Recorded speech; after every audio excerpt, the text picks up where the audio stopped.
Hello, Malcolm here, and welcome to Teaching Tips episode 299 and part 6 of How to Speak to All Generations. I am here at the airport, ready to go back home, board the plane back to Blighty, and reflect some more on the lessons that I've learned at the conference. But also, I wanted to make this quick recording, and I apologize for any background noise, about an incident that happened at the church service this morning that was very affirming.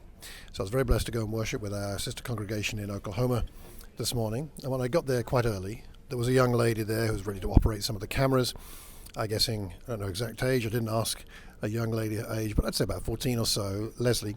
And we just got into a conversation. Why am I here? I came to this conference. It was about Gen Z. Oh, it's about your generation, of course. What did you learn? Well, I shared some of the things I'd been learning and things that had struck me.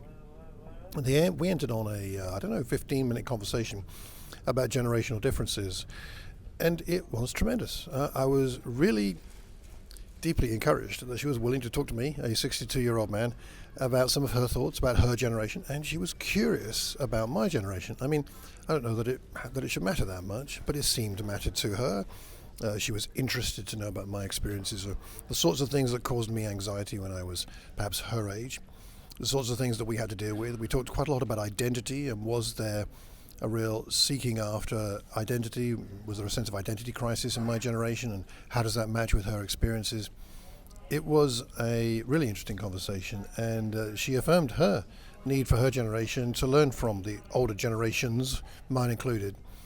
And it was such a mature conversation. I'm not sure I would have had such a mature conversation at her age. She was articulate, she was God-focused, she was wanting to learn, she was wanting to understand as much, at least as I was hoping to understand better, her situation and how we can connect generations.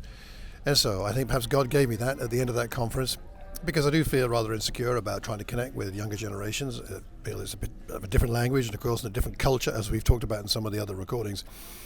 And yet there I was in a foreign land talking to a young lady I may never meet again, but who was willing to talk about these things. So I go back home with a greater sense of confidence that we can engage in these issues, and prayerfully and hopefully we can find a way forward.